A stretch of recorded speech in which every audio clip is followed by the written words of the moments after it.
Before we begin with the actual session, I would like to call Mr. Rajiv, Foundation's honorary trustee and secretary, to speak a few words on today's session and the speaker.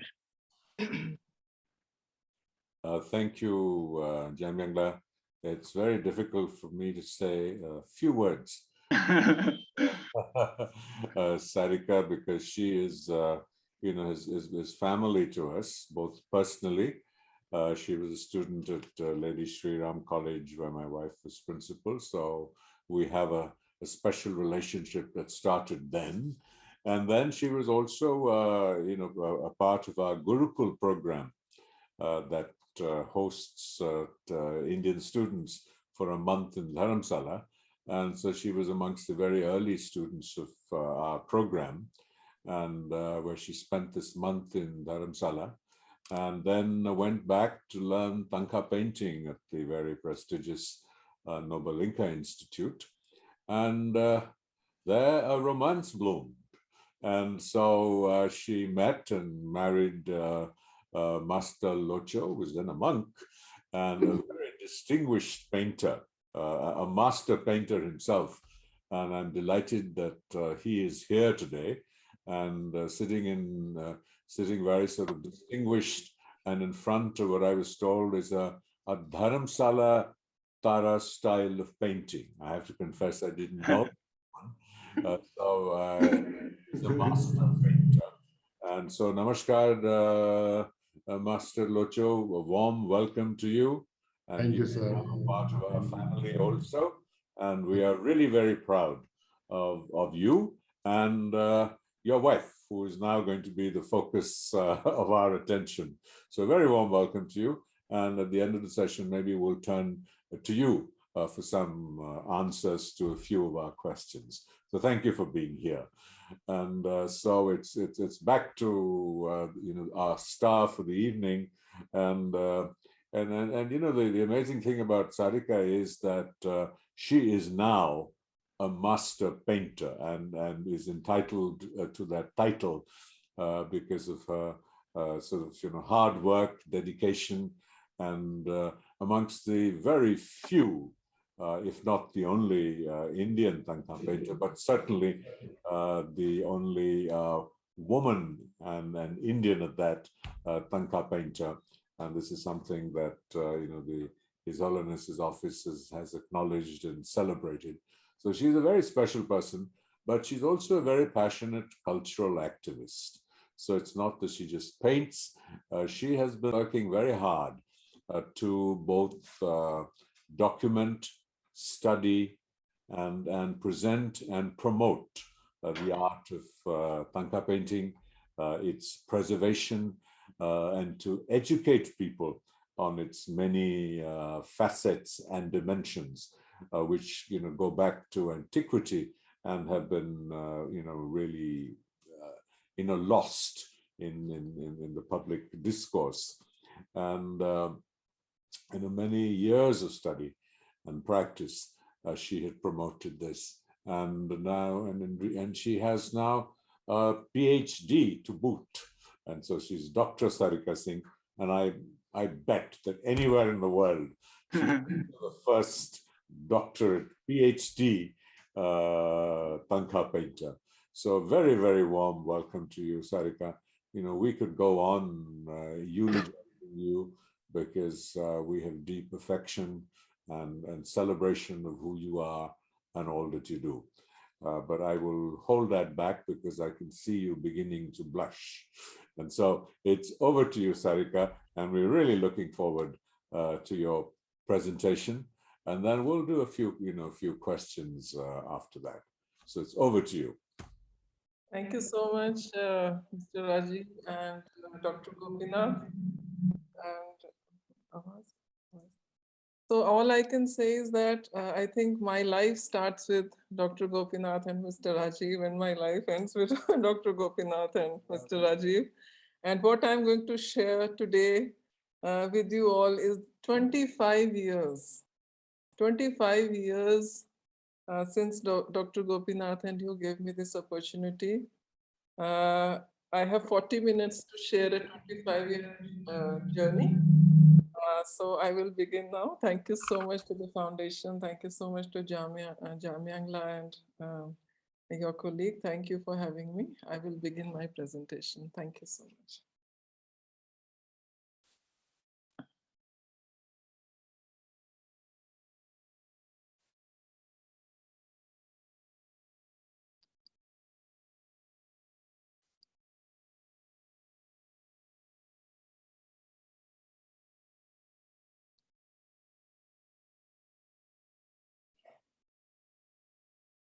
Sir, can you all see a slide?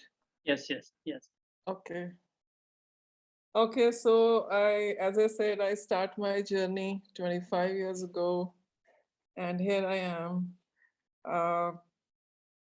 graduated from Lady Shri Ram College and received the prestigious Gurukul Scholarship from the Foundation for Universal Responsibility of His Holiness the Dalai Lama in 1996 as well as in 1997.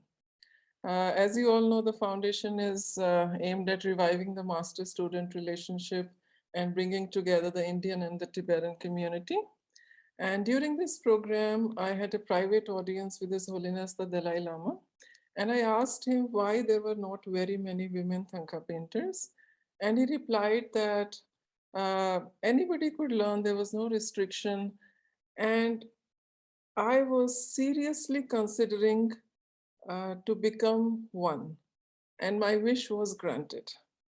So Mr. Rajiv and Dr. Gopinath, they helped me to get admission in Norbulingka Institute. This is my class at Norbulingka Institute, the 1997. This is Master Tempa Chofil, who was our master.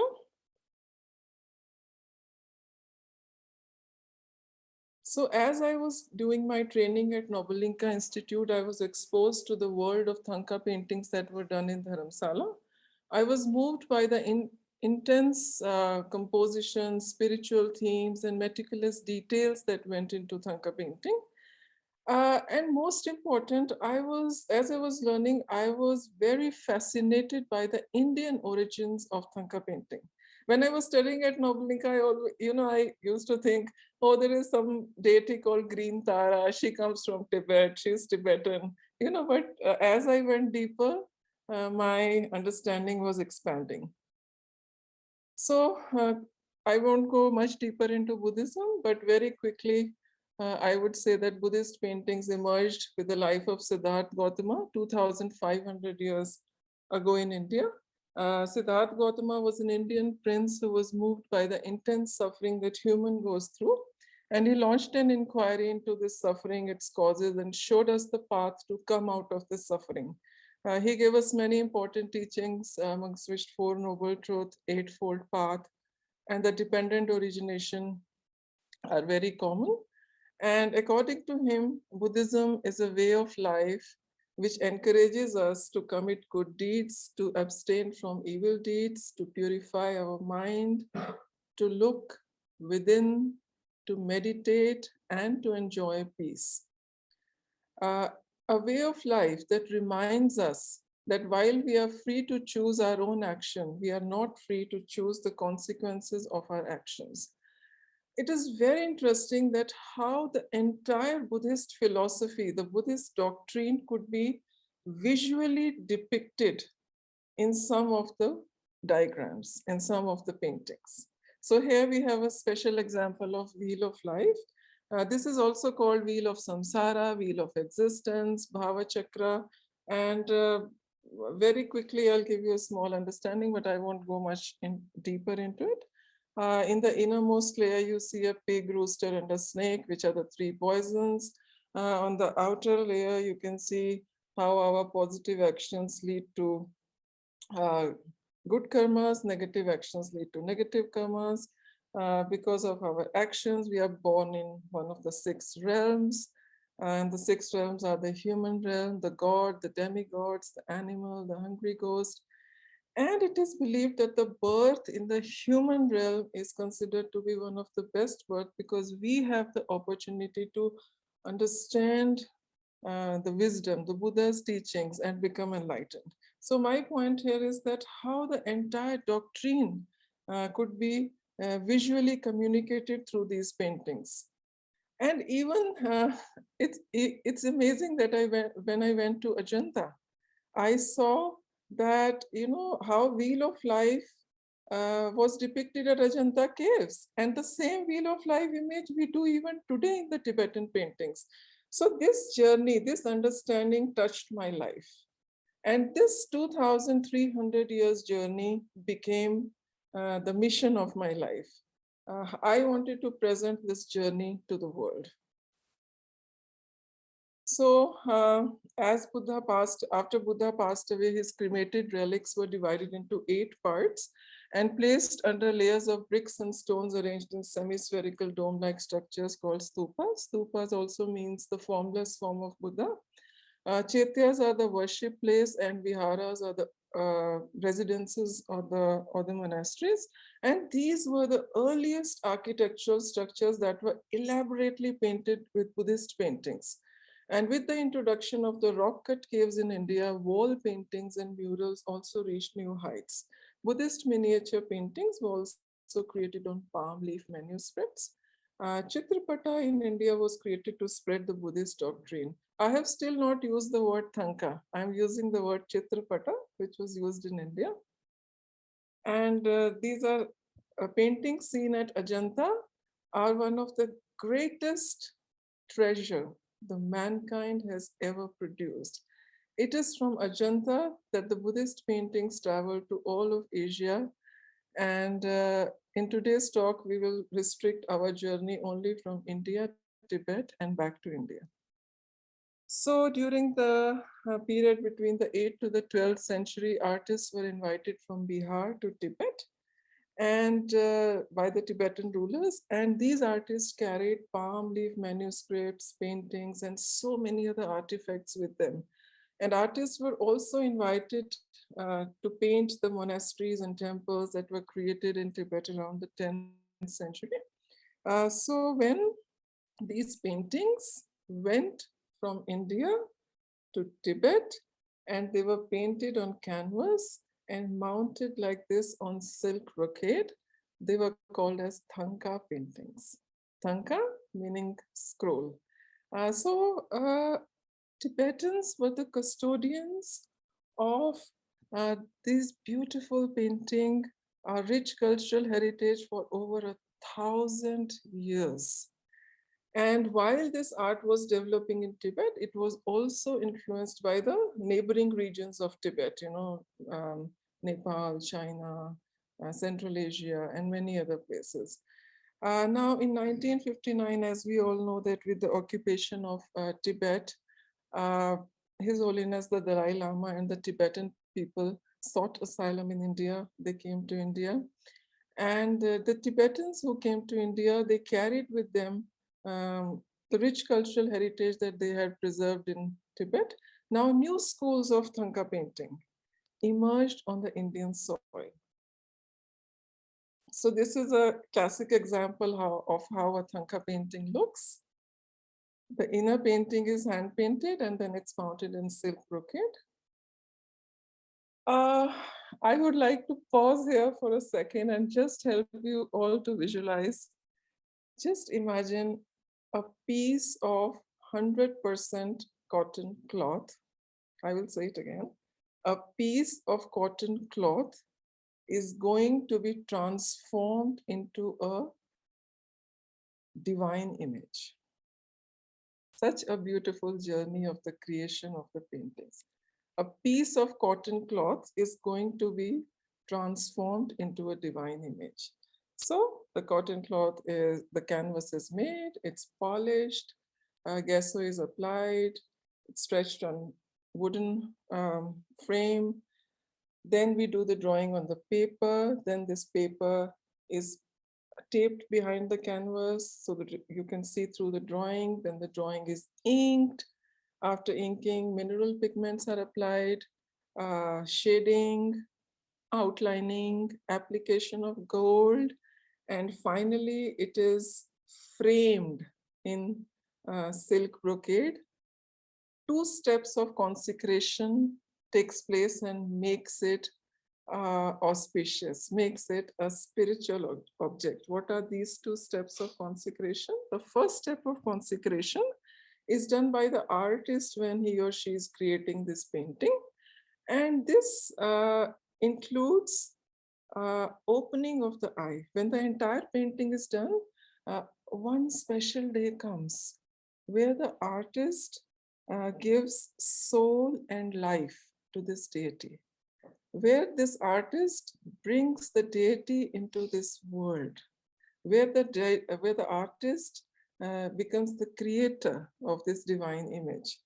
And second, then again, the artist writes the mantra behind the painting. So this is the role of the artist in this. And then eventually when we put the silk brocade, it goes to the priest for the final consecration. So 2 consecrations makes it a spiritual and an auspicious object. Inking during the step of the creation in a painting is very important. We say, even some Tibetan texts say, and some artists have also put this forward, that while we are inking, these lines are bringing the deities into the world. The line evoke the deity.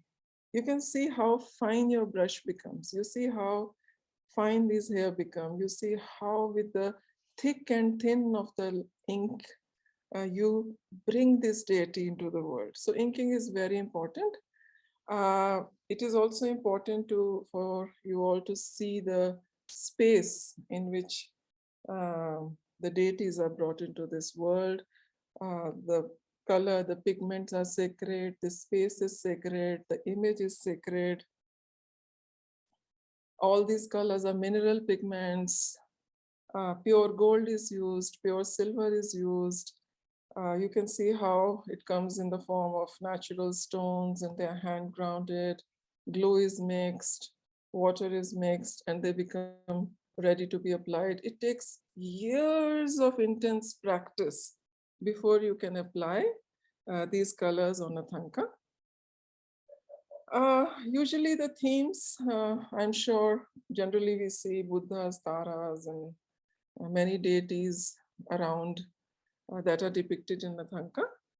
But otherwise, Thangkas can depict a wide variety of subjects.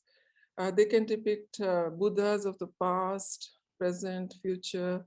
They can depict the life of Siddhartha Gautama. The life of Siddhartha Gautama is sometimes visually depicted in 4 faces, sometimes 8, sometimes 12.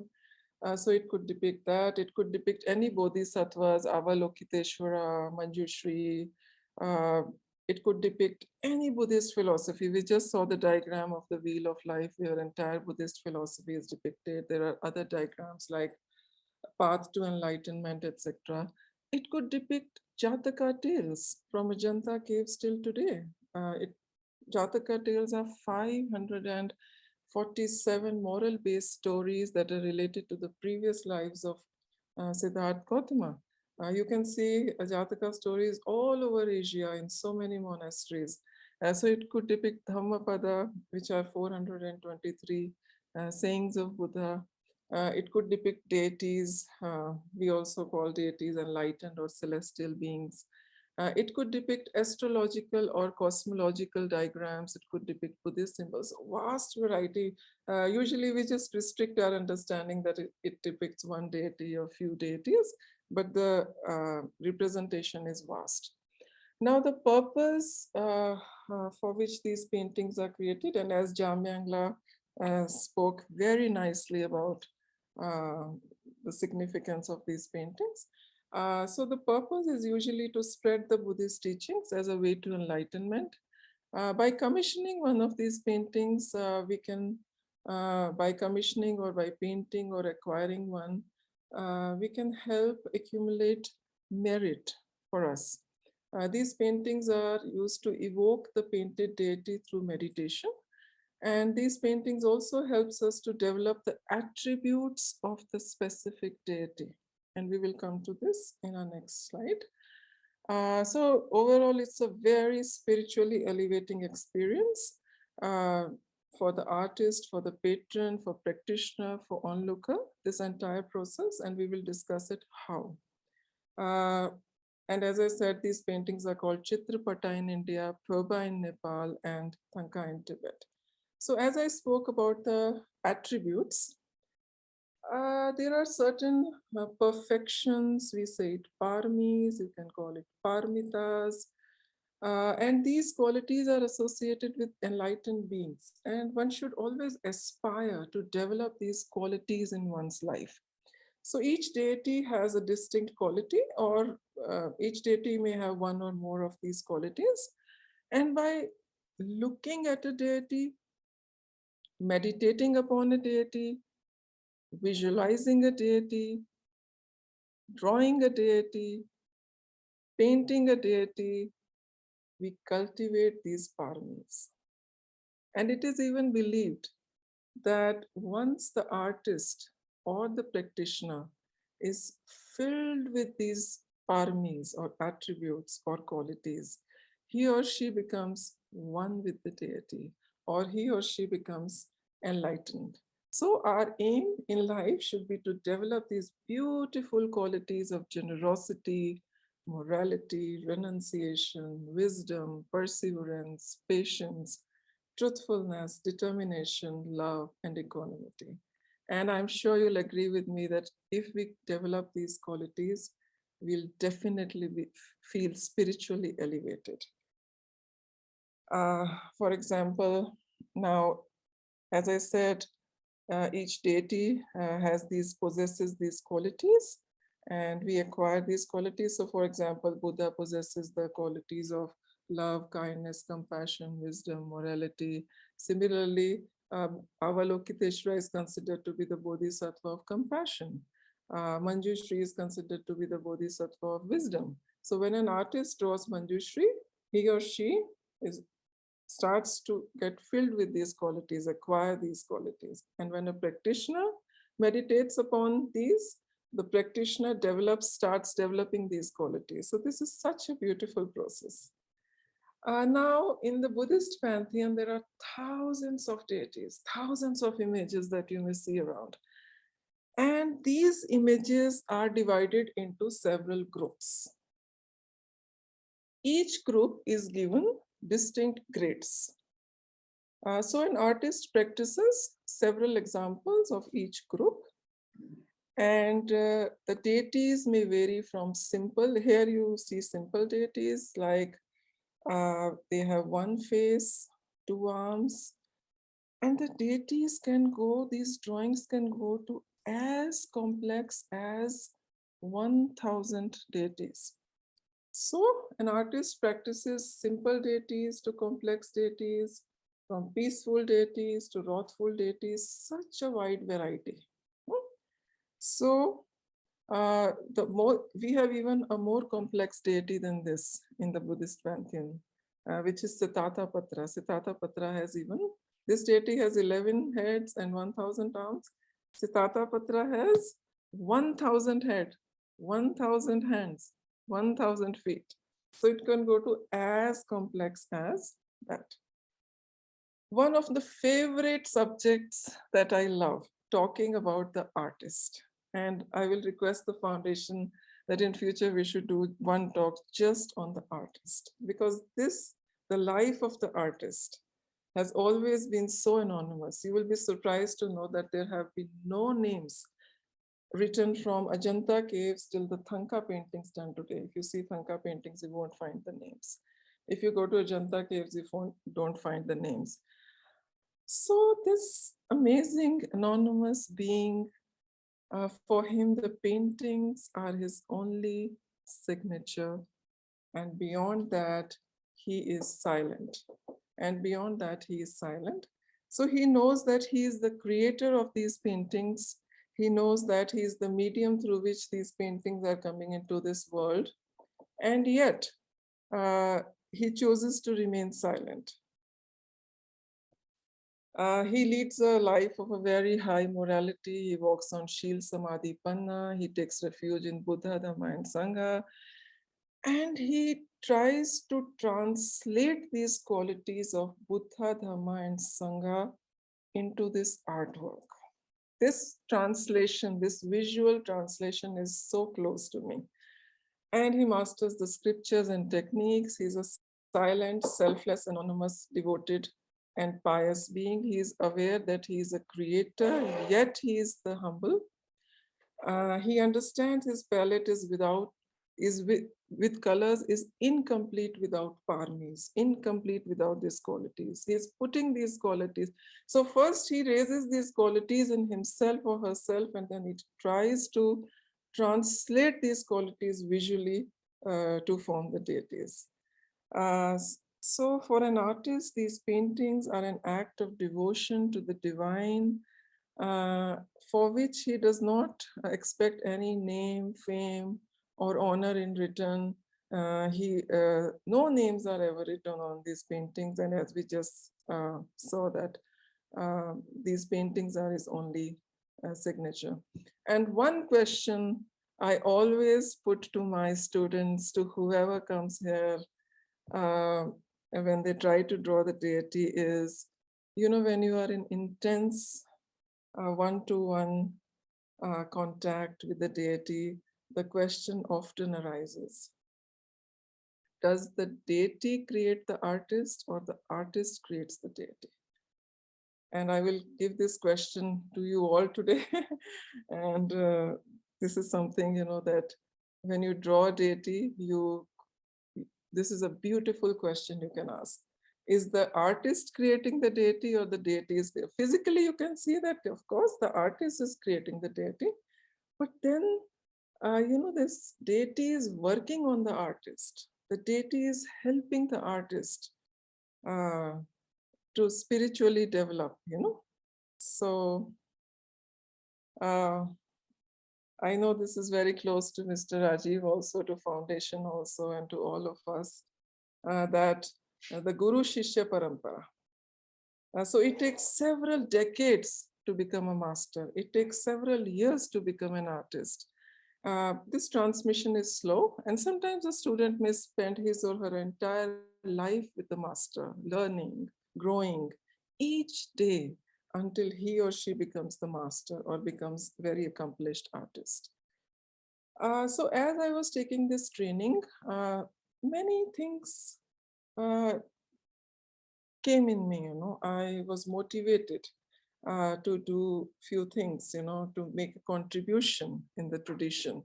I wanted to create a space where the art could be practiced. I wanted to customize these courses because, when I traveled all over the world, I was often asked a question that, how can we learn Thangka painting?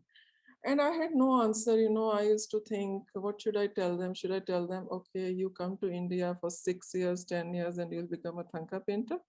I don't think many will buy this, So I always wanted to create special courses, and that I could only do when I've studied the entire tradition, because I didn't want to harm the tradition. I didn't want anybody to question that, instead of contributing, you have harmed this tradition. So courses needed to be customized. I wanted to reestablish the Indian links. I wanted to provide more opportunities to Tibetans, non-Tibetans, and women. I wanted to preserve thousands of drawings, as Mr. Rajiv mentioned in the introductory lecture. And as masters, me and Master Locho wanted to leave a legacy behind. So we started.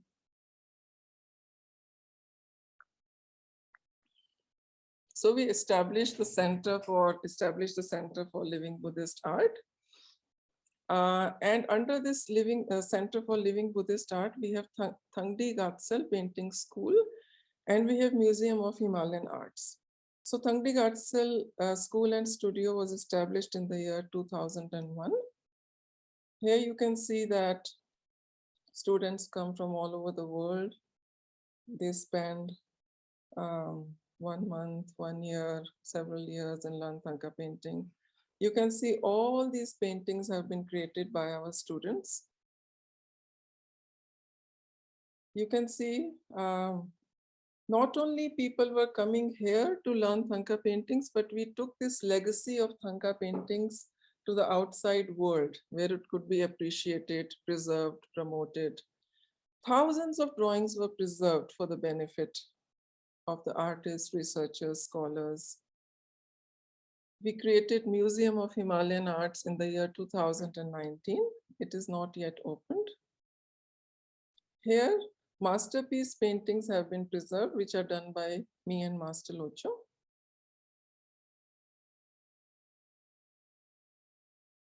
This is the Museum of Himalayan Arts. And now I begin the second part of my journey, which is 2,300 years of Buddhist paintings through Mother Goddess Tara. So I finished the first part of my journey. And if it's okay, I'll just take a 1 minute break and I will be back. Okay. So we will start this 2,300 years journey of Buddhist paintings through Goddess Mother Tara. Just 1 minute. I will take.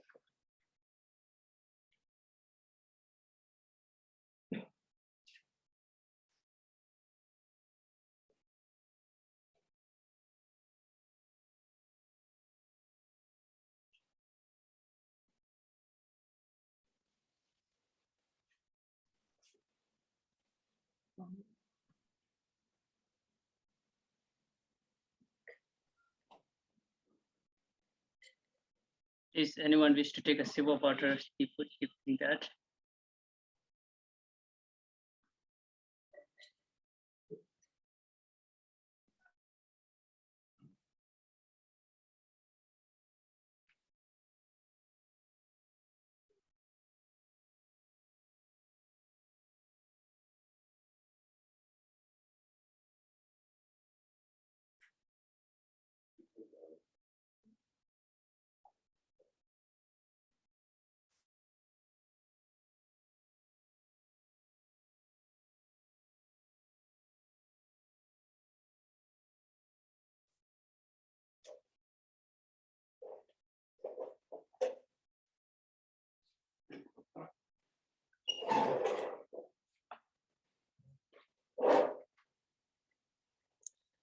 My apologies for this pause.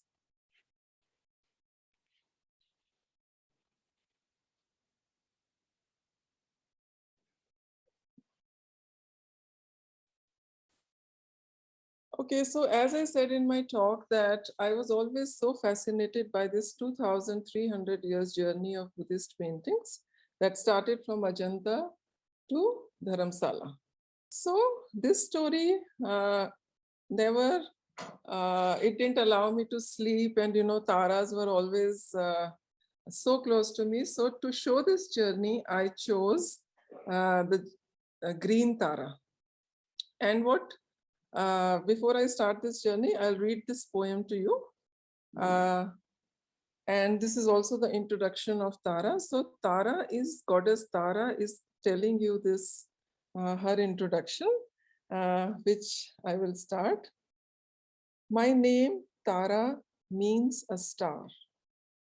I share my serene abode, pure land of Mount Potala, with trees, birds, waterfalls, and flowers.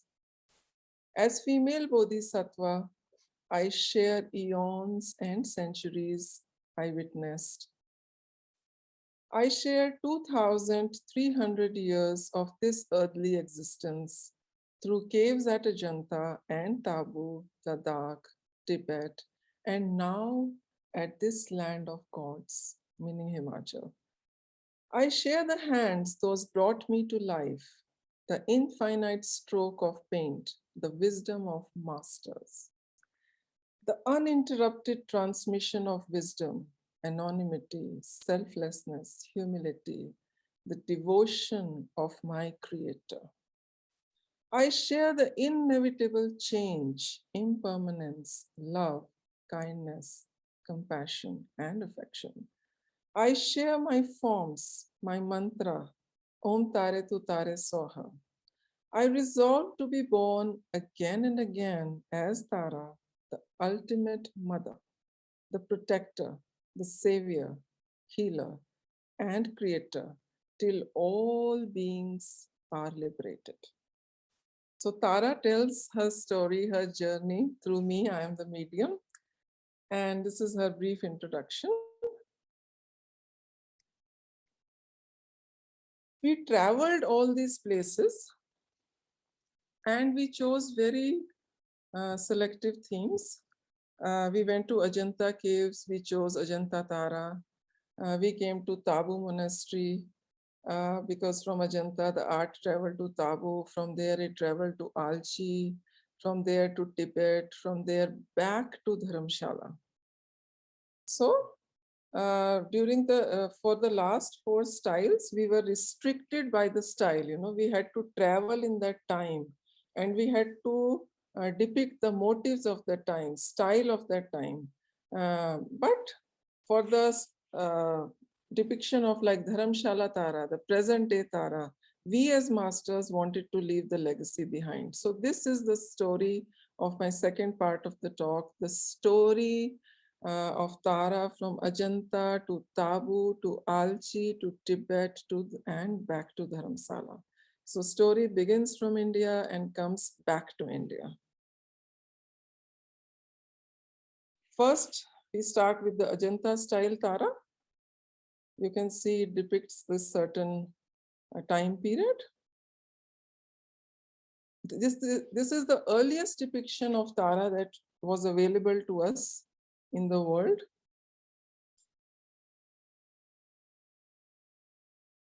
This is the depiction of Tara in Tibet from the Drathang monastery.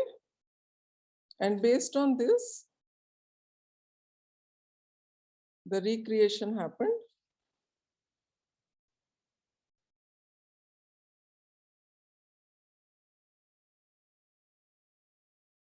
So this depiction links us to Ajanta.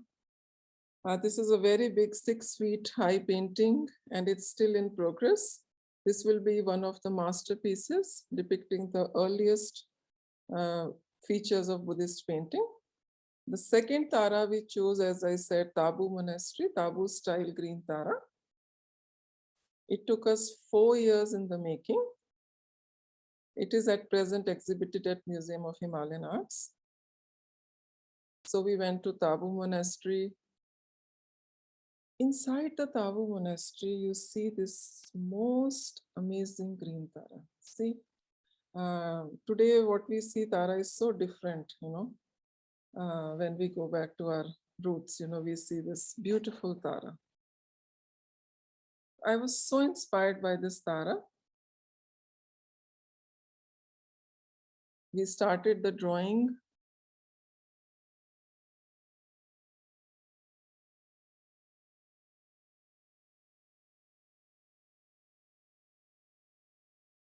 Many months of research, years of practice, and eventually we recreated this drawing.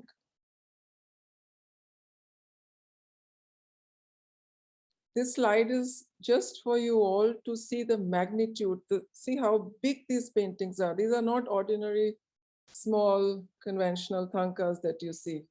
These are very big masterpieces.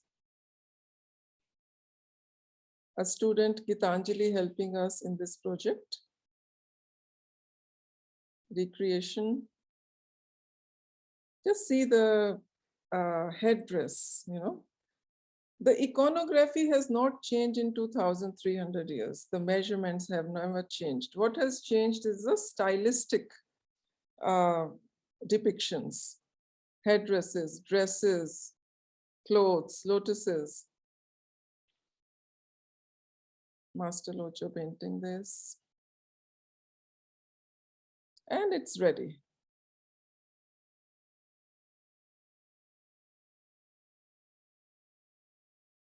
This slide allows us to see the details, the motives that I said, the motives that we have to go in that time. We have to go in the time of 10 AD and bring these motives and present them on the paintings. So the painting is ready. It is placed in the Museum of Himalayan Arts, our museum in Dharamsala, 6 feet high. Now the third in the series is the Algae style green Tara. This painting took 7 years in making, and it is exhibited at the Museum of Himalayan Arts in Dharamsala. So we went to Algae Monastery in Ladakh. Inside the Algae Monastery, we see this most amazing masterpiece of Tara of that period. And I started reading about it. And in one book I read that somebody had mentioned that this Tara is one of the most beautiful artwork that mankind had ever produced. And that struck me, and I started. 1.5 years of research on this. 1.5 years it took me to draw this painting. 1.5 years. So 3 years in drawing, and Master Locho took 4 years in painting this Tara. We did it together. Mostly he did it, but at times I also worked on this.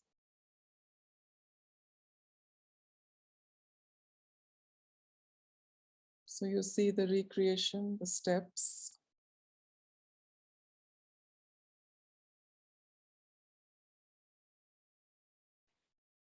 And here we are so proud, when we look at this artwork, we feel so happy, that we could recreate something that would go missing after a few years, or we could reestablish some missing links.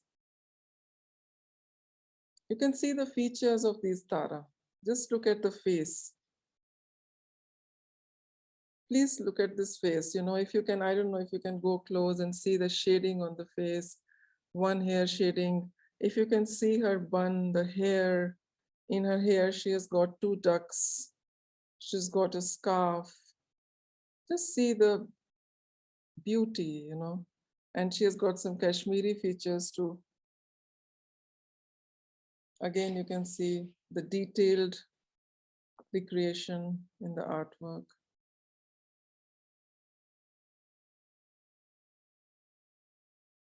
Seven years we spent with this painting.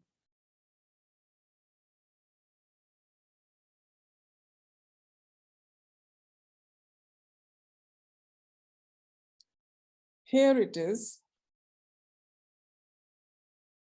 a complete one.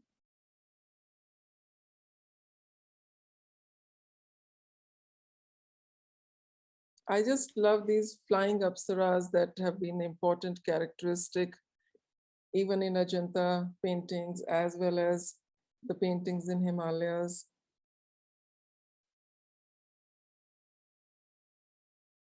And once again, this picture shows you the size. Just see the size of the painting. It's 12 to 13 feet high. Now the fourth in the series is Tibetan style. Now we are saying that, okay, from India it went to Tibet. Tibetans were the custodians of these paintings for over 1,000 years. And to commemorate that, to celebrate that, I decided to draw 1,111 taras. I never wanted to take easy challenges. I could have done just one simple tara in Tibetan style. This is the style that we usually see when we walk. If you acquire green tara Tanka today, this is what you will see, what you see in the center. But I chose to draw 1,111. And why? I was at an exhibition in British Museum in London. And there was an exhibition called Tibetan Legacy by the Hand Foundation from Korea. And this was one of their paintings. And when I saw this painting, something clicked to me. Because somebody told me there, they said there are only 2 or 3 paintings like this in the world. And I was like, okay, one day I will also create, we will create this, and it will also be in India, and the world will come and see it. So I had taken this resolution in 2003, on my trip to London. And although I had decided the seed was sown in 2003, but we could not start the research before 2012 because so many other things were happening simultaneously. So in 2012, Master Locho and I started research on this 1111 taras. And we took a lot of help of the computer also because it was not easy to just do it by hand. We had to take the help of the technology. Canvas was created, drawing, inking, transfer of drawing. This is how we transfer drawings on the canvas. The canvas is created, painting. And thus the painting is ready. Again, it's exhibited at the Museum of Himalayan Arts, 7 years in making. 1111 green taras, Tibetan style. The last in the series is Dharamsala present style green tara. As I said in the beginning, we wanted to leave a legacy behind. Just as the other styles are known for their geographical place, like Algae, Ajanta, etc., why not the Dharamsala style? His Holiness has spent so much time here. And so I put a challenge to Master Locho. I did not do much in this. I put a challenge to Master Locho and I said, you know, you should create something, you should create the most beautiful Tara that you can ever imagine. You know, this is the opportunity, and just do something so beautiful that nobody has ever done it before. And so I love this slide. I wanted to put this slide. As I said, this 2,300-year journey that started from India, went to Tibet, and it has come back to the Indian soil. You know, it makes me so proud that it has arrived on the Indian soil. Now, new schools of Thangka paintings are here. We have this unique, beautiful opportunity to celebrate this, you know, to preserve this and to keep this legacy for our future generations. So on this Indian soil, Master Locho starts creating one of the most beautiful Dharamsala Tara. And once again, the slide comes, the artist creates the deity or the deity creates the artist. So coloring, sketching. You can see her beautiful expressions.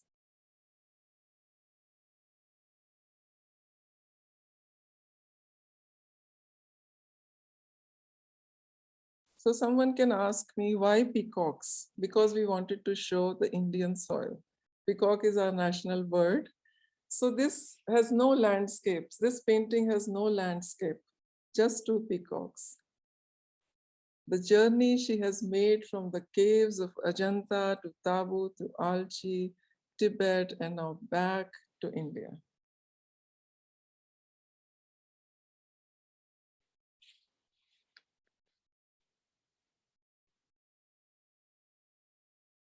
I see that she is the representation of the Tibetan people and the larger Buddhist community in India.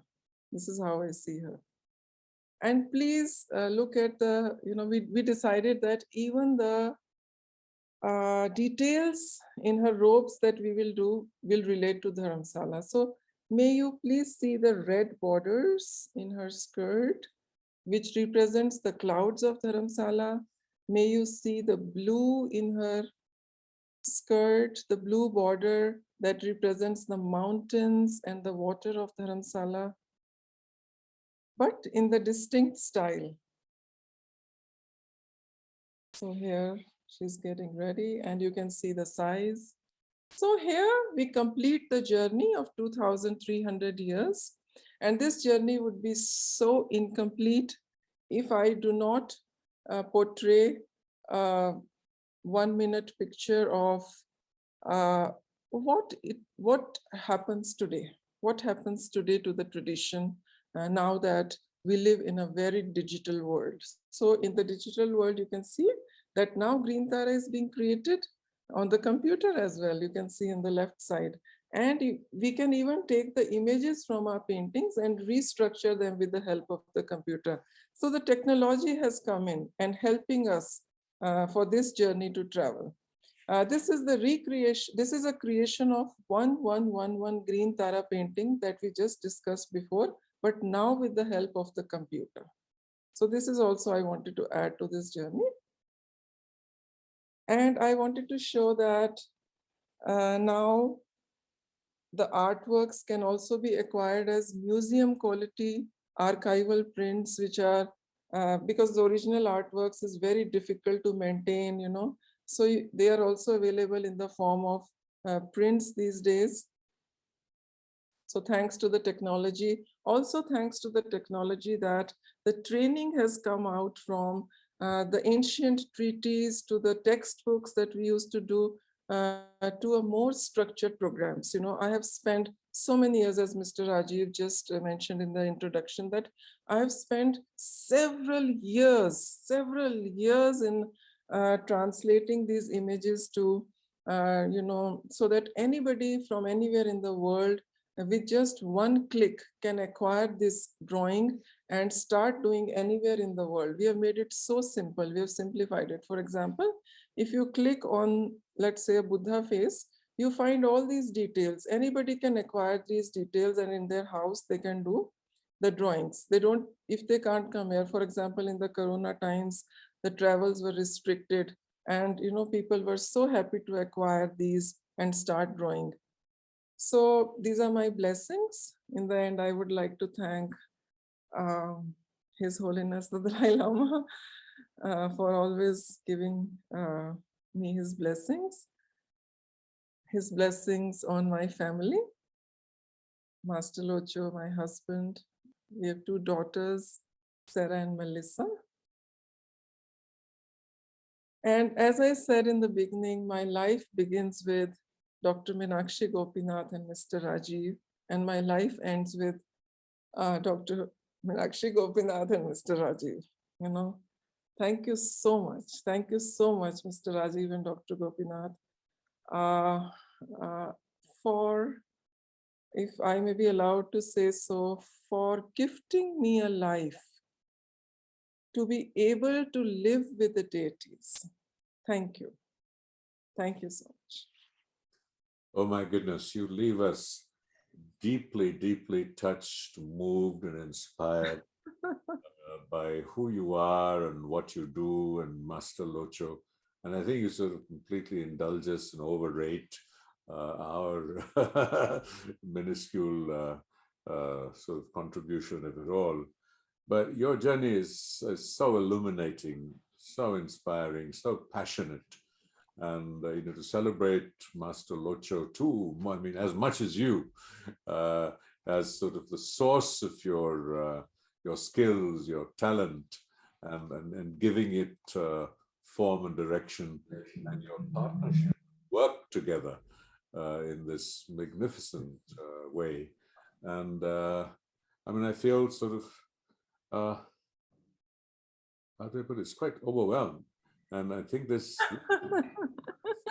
amazing story and your aspiration that needs to be told on a much wider scale, because I think there are so many, you know, layers and layers and layers of aspiration, of achievement, of inquiry, and trying to find solutions. And I just wanted to just add a little bit to what you said, and I think this is as much for, you know, people who will log in later to watch this. I think for, you know, decades to come, and we should see how we can, you know, take the message of who you are and what you're doing, and the contribution to both India, Tibet, you know, the cross-fertilization of ideas and Buddhism, and its shared future. I think that really merits a larger audience. And, you know, when you were, and I was very touched when you talk about, you know, is the artist creating the deity, or the deity, you know, it has many layers. And I think that, I know this will be carrying calls to Newcastle to most of the people who are with us, but this evening, But I mean, just say that in the Mahayana Tibetan Buddhist tradition, the deity doesn't have an independent, autonomous existence. So even when we meditate and we sort of visualize the deity, we sort of create the deity in our imagination, from our imagination. And in a sense, from, we use the word shunyata, but I won't go down that route here. So we create the deity from shunya and work with the deity, and then the deity dissolves back into shunya in our imagination. And so the role of the Tanka here is extremely critically important, because it's power in enabling us, facilitating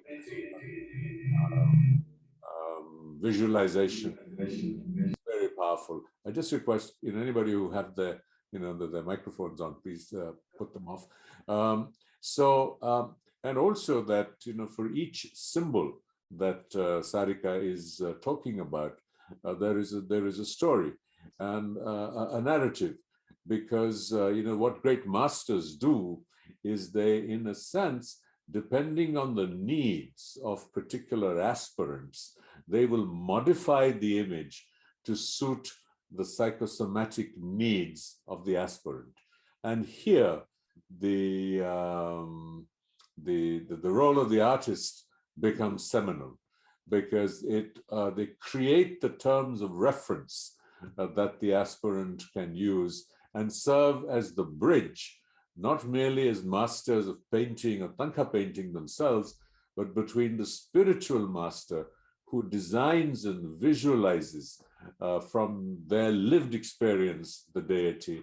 They make it accessible and available to people. So it is a seminal contribution. And I just want to sort of, not talk too much, because there are a host of questions, and I would love to sort of, spend a few months talking to Sarika and Master Locho. Learn. But just for this evening to pose a question, and because we had this derived from Master Locho, who was a monk and had devoted himself a lifetime to sadhana and the practice of the tradition. So in what ways, Sarika, and I will move on and come back to Master Locho later, in what ways did you feel transformed yourself? Because here you were creating these deities, and so obviously your relationship with them will have been extremely intense, compared to, say someone like me working with a deity that you have painted, but it has been through the filter of your imagination and creativity. So do you have some sense of, examples or something in ways that it impacted you personally? Sir, they allowed me to travel into their realm, first of all, as we interacted, as I started the journey with the deities. The artist develops this special ability to witness their celestial realm, because this is how an artist would depict this celestial realm in the paintings. When we depict any deity, we show their abode. We show their, because they're enlightened beings, they live in certain space. And how they have become enlightened became a very true inspiration for me. As Buddha says that we all can become enlightened. So I started looking for that seed in me. Where is that Buddha seed in me? From where can I start putting the first step and start walking? So one day I get enlightened, and Green Tara allowed me the space, if I can put it this way, that she allowed me to travel her journey. She allowed me to visit her space and depict in this artwork. So yes, it was a transformation in this sense that it allowed me to walk on the path to enlightenment. Wonderful. Well, I will sort of turn to questions and urge you to post any questions that you would like to ask. And a very sort of, we'll start with a relatively practical one, when will the Museum of Himalayan Art open to the public? As soon as Mr. Rajiv and Dr. Gopinath will come here and bless Master Locho and Sarika, that day it will be open. I think there is another question which says that if there is this power in a Tanka from the very sacred process of painting it, what happens when you translate that to something that's purely a product of technology or a copy? So is that spiritual power in some ways diluted? I mean, you spent 5 years making a painting, 7 years. So there's so much sadhana that has gone into that particular piece of work. So, sir, as I said, with this technology, you can create it in two ways. One is you can do the entire drawing on the computer and fill the colors in the computer. So I do not know that path because we have not experienced. But the second path that I talked about and which we are following is that we are taking all the drawings, paintings that we have done ourselves, but we found ourselves handicapped to share this 17 years of Tara journey with the world. And this is where we stepped in and used the technology that at least people will have a chance to acquire these masterpieces, at least in this form. This was the idea.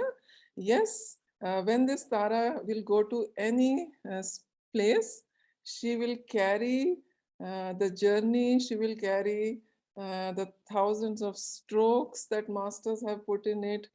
She will carry her vibrations from this space, from this celestial space, the museum that we have created. And also once we take the help of the technology to get the prints of these masterpieces, me and Master Locho, we ensure that each of these high quality museum archival prints are consecrated. They are consecrated and blessed and then shared with the outside world.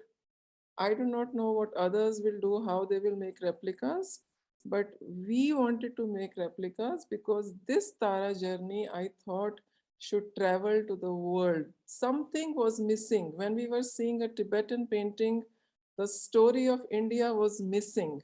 And that story needs to go out. And hence we are using this technology. I'm just going to intrude with a little aside for those, more for those who will watch the YouTube recording of this. It's just to point out that Tara is a Buddhist savior goddess who comes in many forms, different colors. There are at least 21 Taras. She is the feminine counterpart of the Bodhisattva Avalokiteshvara, and Avalokiteshvara, His Holiness is considered a reincarnation of Avalokiteshvara.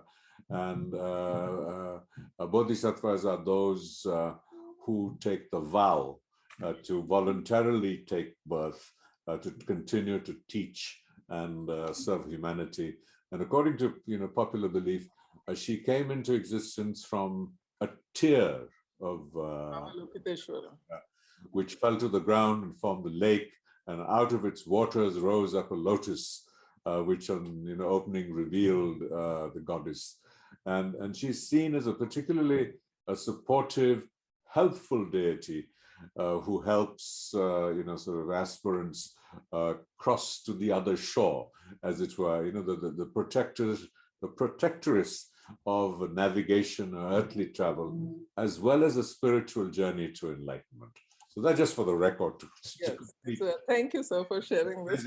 I tried to say that in the form, she tells the story herself, but this was something very important that was missing. And thank you, sir, for filling this because... And if I may take the liberty of asking Master Locho a question, I should call him Damad Sahab, which means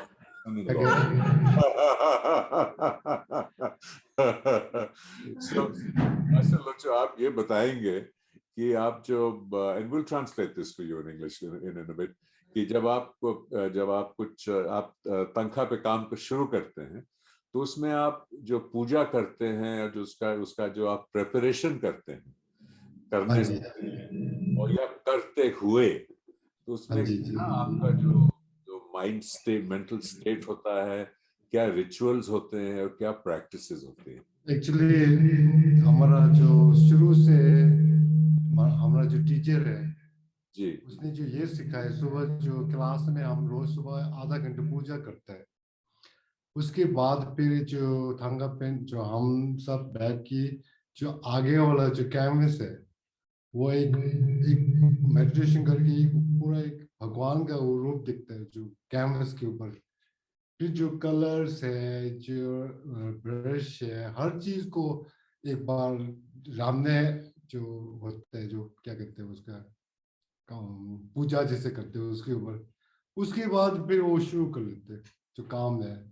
फिर एक घंटे आधा घंटे बाद फिर main सारे इसी में जो एक मंडला जैसे इसी में खो जाता है, बस वो ऐसे शुरू हो जाते हैं। आवाज नहीं आ रहा,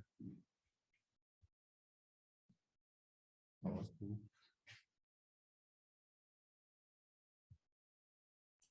आप इसमें मंत्र भी बोलते हैं, जप करते हैं?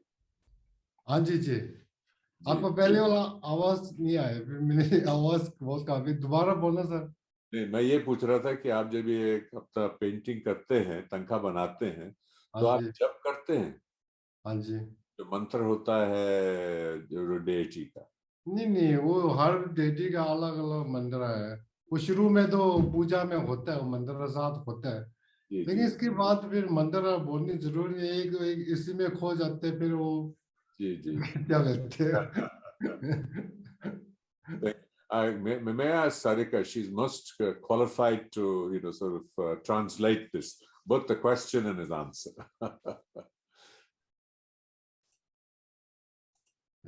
Sorry, sir. Should I answer? Yes, please. Just translate what Translate. Okay. So in the audio. So the first part of the question, he wanted to say that yes, when he sits in front of the canvas and he starts drawing a deity, he kind of finds himself dissolved into this canvas. And after that, it's nothing else but just he and this deity. So this canvas then for him becomes a medium for him to become one with the deity. This is the answer of the first question that you asked him. And the second question that you put him was about, we wanted to ask if he says mantras. And again, he says, yes, that for a particular deity, there are particular mantras. And yes, we recite mantras for particular deities, but generally we have our prayers that our masters have, they have been transmitted from our masters. And these are some general mantras that we say, which are almost about many deities that we say in general in the morning before we start the work. So yes, some general prayers as well as deity-specific mantras. And he says that, but even after he says mantras, more important than the mantras, he finds a stage where he becomes one with the deity. Thank you. I think another, another question that comes up is that, there are so many tankas in the market, as it were. Yes. And of course, you are following sort of very classical forms, that there is a proportion, classical proportions that are followed, as far as the size of the face is concerned, the nose, the eyes, the ears, everything is documented, and there is a classic formula for that. But you also have tankas that are just painted for decorative purposes. And how do we distinguish, as people who go out and want to acquire these? And then, thanks to you, we are now able to get high quality prints at affordable prices. So as lay practitioners who don't have banks to rob, where and how can we identify what is a tanka for a sacred purpose? Because it could be theoretically dangerous, because if you start visualizing a deity that has not been painted accurately, and you're visualizing that, it could be create ripples in one's consciousness. Yes, sir, you are right. You rightly mentioned about this aspect of acquiring Tankas. At first, I pay homage to all the masters that have been till today. But unfortunately, you know, the scenario today is such that we do not have very many masters in the tradition. There is a very large scale urge amongst the students, interested people to learn, which leads to this low, I would not like to use the word low, but which leads to some thankas that we see around, which are not up to the mark. So there are not very many schools, there are not very many masters, and students end up painting themselves. And this is where we see this large scale production of thankas in shops, etc. These days, some people are creating it as a commodity also and manufacturing large scale. Usually in the tradition, it is believed that if you commission a Thangka and it is painted thinking about the patron, it benefits the patron, it benefits the artist, it benefits the onlooker, it benefits the practitioner. So that thought that the artist puts in this painting while bringing this deity into this world for the benefit of XYZ, for the benefit of the patron, expressing immense amount of gratitude for the patron, that thank you for allowing me, you know, to acquire this merit, to bring this deity into existence for you. And you see the difference. You know, we see this difference. If we see a painting which we just do it without thinking anybody, it has a different feel. But if you do a painting, you know, thinking about the patron, it's different. So yes, you should acquire a painting which is done for you. Yes, these days there are options of acquiring high quality prints also. So if you know from where you are acquiring, I think you are fine. And as you rightly said, that sometimes it can lead to some wrong practices also, or it can harm you more than benefiting you. So they should be commissioned from the artist, and I think that's the right way to acquire them. One final question, and Yes. you know, those of us who have you know, dared to afford to buy authentic tankas, what are the protocols? Should it be hung in a particular way, facing in a particular direction, with wrathful deities? Do you cover them when they're not? So just a 101 on how to use, look after, maintain a tanka that is authentic. Very nice question. So usually we can place a Tanka in our prayer room, living room, conference room, office, living area. We avoid the walls of the washrooms that are in the building. We avoid sleeping with our feet towards the deity. So we should not put a Tanka where our feet is facing the deity. So usually they should be towards our head. And I think, yeah, it's fine. I mean, the deity is there to guide you otherwise all the time, you know. And sometimes, as I always say, the deity knows where to go, which place to go, which house to go, and which wall to choose. This is how I will put it. Once I was taking an exhibition, I was taking the deities to Austria, and I had a very big box of paintings, and that was supposed to hang behind the His Holiness the Dalai Lama while he would give the Kala Chakra teachings in Graz in Austria in 2002. And you know, you would be very interested to know that we took this really big box right from when this box started the journey from the airports to customs, to every step. You know, so many people with me, they were very worried. They said, how will this box make this journey to Austria? What will happen? They will stop you. They will not allow you, because it was a very big box. And I said, but you know, at the end of the day, you have to realize that the deities know their way. They will reach there for the ceremony, you know, they will be. So sometimes, you know, I think it's a higher call. They know where to go, which wall to choose. But otherwise, we avoid putting them towards the feet or on the toilet walls. I think that Master Locho should have the last word, because he's your master too. Yes. I will switch my mic off, otherwise there is an echo. तो master locho, आप बताएंगे कि अब आपका जो सफर है इतना लंबा रहा है, अब आपका क्या सपना है?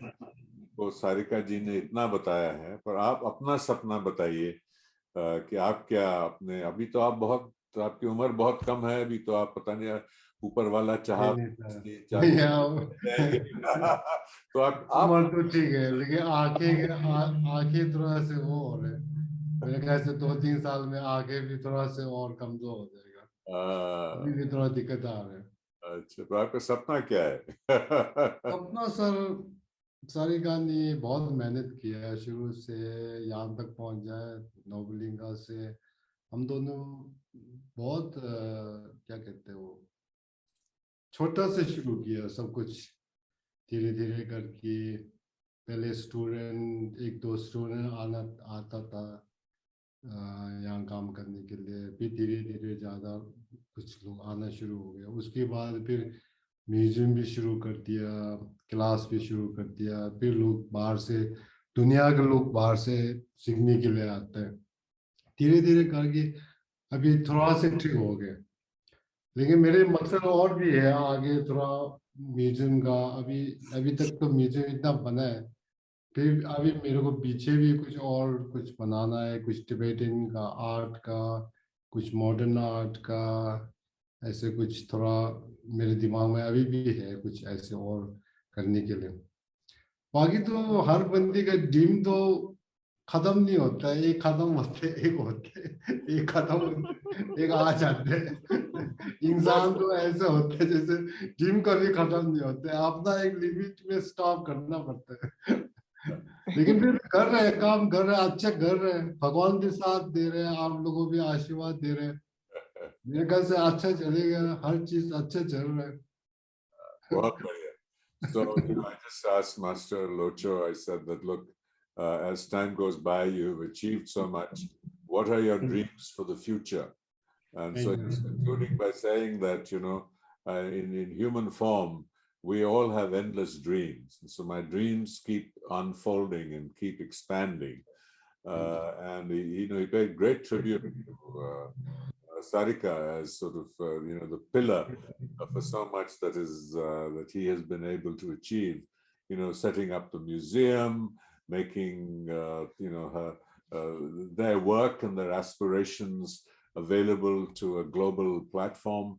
So she truly has been, I was wondering that is master painter gender neutral or not, because I know that Sarika comes from a background where there is a very strong sense of, how do I put it, inclusive traditional feminism, that can be it. And Tara, maybe one of the reasons why she is drawn to Tara is that feminist ideal, and how that has manifested in this wonderful harmony of spheres between Master Lobo and Sarika is truly, is a real inspiration.